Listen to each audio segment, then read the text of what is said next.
तुमच्या शरीराला मिळाली नाही, तुमच्या बॉडीला मिळाली नाही, इमोशनली तुम्ही इन्व्हॉल्व झालेले नाही, तर लैंगिक आयुष्य हे चांगलं बळकट आणि मजबूत करण्यासाठी आणि ते दीर्घकालीन टिकण्यासाठी, की जेव्हा केव्हा आम्ही तुम्हाला फोर प्लेबद्दल तुम्हाला सांगत असतो, हेच लैंगिक समस्यांसाठी खूप म्हणजे महत्त्वाचं असतं. आपण आपल्या मित्रांना विचारतो, तिथून आपल्याला प्रॉपर सल्ला भेटत नाही.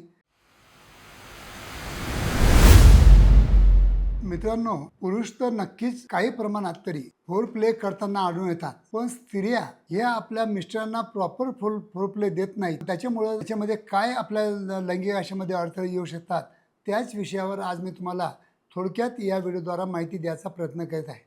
मित्रांनो, मी आहे doctor Umesh. As a clinical sexologist म्हणून गेल्या 40 वर्षापासून सातत्याने तुम्हाला मी सेक्स एज्युकेशन देण्याचा प्रयत्न करीत आहे.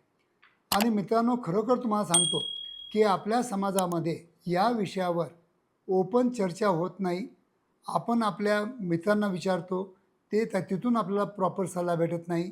आपण कोणत्या डॉक्टरांकडे जातो, त्यांना प्रॉपर नॉलेज केव्हा केव्हा नसतं, म्हणून आपल्याला प्रॉपर गाईडलाईन भेटत नाही.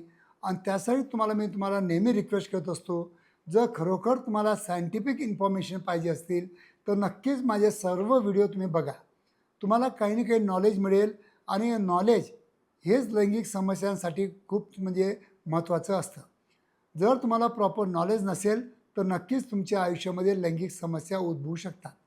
तर मित्रांनो, खरोखर माझे व्हिडिओ तुम्हाला आवडत असतील तर माझ्या मराठी यूट्यूब चॅनलला सबस्क्राईब करा.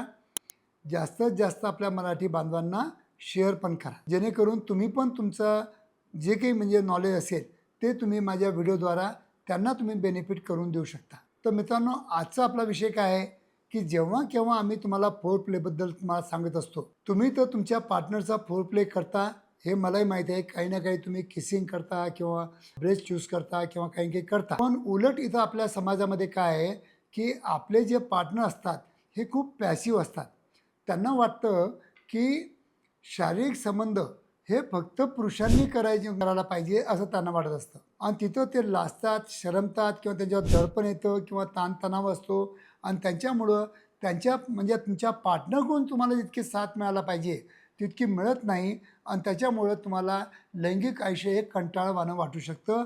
आणि हळूहळू त्याचं रूपांतर इरेक्टाईल डिस्फंक्शन किंवा प्रीमॅच्युअर इजॅक्युलेशन किंवा लॉस ऑफ लिबिडो, त्याला आपण लॉस ऑफ डिझायर म्हणतो, याच्यामध्ये होऊ शकतं. तर लैंगिक आयुष्य हे चांगलं बळकट आणि मजबूत करण्यासाठी आणि ते दीर्घकालीन टिकण्यासाठी तुमच्या पार्टनरने तुम्हाला फोर प्ले करणं हे खूप महत्त्वाचं असतं. म्हणून हा व्हिडिओ तुम्ही तुमच्या पार्टनरला नक्की दाखवा. कारण की जोपर्यंत तुमची पार्टनर तुमचे प्रॉपर इरॉटिक झोन जे असतात तिथं प्रॉपर स्टिम्युलेशन देत नाही किंवा फिलिंग देत नाही, तोपर्यंत तुम्हाला प्रॉपर इजॅक्युलेशन होत नाही किंवा प्रॉपर ऑर्गॅझम येत नाही किंवा प्रॉपर इरेक्शन येत नाही. आणि मग तुम्ही काय करता, तुम्हाला असं वाटतं की माझ्यामध्ये काहीतरी दोष आहे, मी डॉक्टरांकडे जायला पाहिजे किंवा ऑनलाईन काही ना काही औषधी मागवायला पाहिजे, कारण मी कुठेतरी कमी पडतो आहे, म्हणून तुम्ही आमच्याकडे येता किंवा औषधी घेऊन नक्कीच बरं व्हायचा एक केविलवाना प्रयत्न करत असता. पण मित्रांनो, बऱ्याच वेळा तुमच्यामध्ये दोष नसतो, दोष तुमच्या पार्टनरमध्ये असतो. कारण तुमच्या पार्टनरपासून जे तुम्हाला उत्तेजना पाहिजे होती ती तुम्हाला मिळाली नाही, तुमच्या शरीराला मिळाली नाही, तुमच्या बॉडीला मिळाली नाही, इमोशनली तुम्ही इन्व्हॉल्व झालेले नाहीत. इमोशनल तुम्हाला म्हणजे प्रॉपर इन्व्हॉल्वमेंट नसल्यामुळं तुमचे हार्मोन स्टिम्युलेशन होत नाहीत, तुमचं हृदय तुमचा रक्तपुरवठा बरोबर प्रॉपर करत नाही. आणि त्याच्यामुळं तुम्हाला लैंगिक आयुष्यामध्ये शारीरिक संबंध ठेवताना काही अडचणीचा सामना करण्याचं काम पडू शकतं.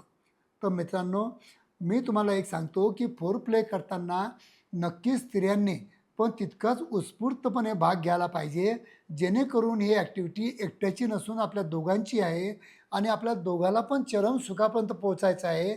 दोघांना आपल्याला एका टेकडीवर चढून चांगला निसर्गरम्य देखावा बघायचा आहे. असं जर विचार करून दोघांनी जर इन्व्हॉल्वमेंट करून जर तुम्ही लैंगिक आयुष्य जगत असाल तर मला वाटतं तुम्हाला कोणत्याही औषधाची किंवा डॉक्टरांची गरजच भासत नाही. पण मित्रांनो, इथंच नेमके तुम्ही चुकी करता. तुम्ही तुमच्या पार्टनरला प्रॉपर काउन्सिलिंग करत नाही किंवा तज्ज्ञ डॉक्टरांकडून काउन्सिलिंग करून घेत नाही. कारण की बऱ्याच वेळा लैंगिक समस्याबद्दल स्त्रियांना काही माहीतच नसतं. त्यांना माहीतच नसतं की आपले इरॉटिक झोन कोणते आहेत, त्यांची इरॉटिक झोन कोणते आहेत. काय केल्यानं त्यांना चांगलं वाटतं, काय केल्यानं आपल्या पुरुषाला आपण स्टिम्युलेशन देऊ शकतो. इवन प्रॉपरली जर त्यांनी ब्लो जॉब दिला किंवा टेस्टिक्युलर मसाज दिला तरी इरेक्शन तुम्ही बघा एकदम प्रॉपरली म्हणजे चेंज होऊन जातं. फक्त आणि फक्त तुम्हाला माहीत आहे का की तुमच्या पार्टनरने फक्त टेस्टिक्युलर जर मसाज दिला तर तुमच्या इरेक्शनमध्ये 30-40% फरक पडतो. इतकं स्टोनी हार्ड इरेक्शन होऊ शकतं. आणि हे तुमच्या पार्टनरला तुम्हाला कल्पना देणं गरजेचं असतं. कारण त्याच्याबद्दल त्यांना माहिती नसते. त्यांनी आपणच ओपन चर्चा करत नाही, तर स्त्रिया तर बिलकुल ओपन चर्चा करत नाहीत. आणि त्याच्यामुळं काय होतं, की लैंगिक आयुष्यामध्ये जोपर्यंत दोघांनाही प्रॉपर नॉलेज नसेल, तोपर्यंतही जे लैंगिक आयुष्य दोघांनी जगायचं असतं ते जगूच शकत नाही. दोघांना प्रॉपर ऑर्गॅझमच येणार नाही. आणि त्याच्यामधून काय होईल, की दोघांचं पण हळूहळू इंटरेस्ट कमी होणार. जे वीकली तुम्ही थ्राईस या 4 टाईम्स करायचे, ते तुम्ही वीकली वन्स करसाल किंवा फोर्टनाईटली वन्स करसाल आणि मंथली वन्स केव्हा येऊन जाईल हे तुम्हाला पण कळणार नाही. आजही माझ्याकडे 35-40 वर्षाचे कपल येतात. आम्ही तेव्हा त्यांना हिस्ट्री विचारतो, की तुम्ही आठवड्यातून किती वेळ करता? तर ते म्हणतात, की मंथली आम्ही एखाद्या वेळेस करतो. तर मंथली जर तुम्ही एखाद्या वेळेस करत असाल, तर मला वाटतं त्याच्यातून तुम्हाला दोघांनाही आनंद होणार नाही, दोघांनाही आनंद मिळणार नाही, ऑर्गॅझम मिळणार नाही आणि त्याच्यामुळे तुमची डिझायर कमी-कमी होताना दिसून येते. तर असं न करता जोपर्यंत तुम्ही एक दुसऱ्याला चांगलं प्रॉपर फोर प्ले देत नसाल, तर मला वाटतं तुम्ही सेक्शुअल ॲक्टिव्हिटी प्रॉपरली एन्जॉय करतच नाही आहे. आणि हेच अज्ञान हे आपल्याला भोवतं. आणि हे अज्ञानच मला या माझ्या व्हिडिओद्वारा दूर करण्याचा मी प्रयत्न करीत आहे. जर खरोखर तुम्हाला अज्ञानातून जर बाहेर यायचं असेल, अंधारातून तुम्हाला उजेडात यायचं असेल, तर नक्कीच माझ्या यूट्यूब चॅनलला सबस्क्राईब करा आणि जास्तीत जास्त आपल्या मित्रमैत्रिणीला नक्की माझे व्हिडिओ शेअर करा, जेणेकरून त्यांना पण प्रॉपर नॉलेज मिळणं गरजेचं असतं. धन्यवाद मित्रांनो.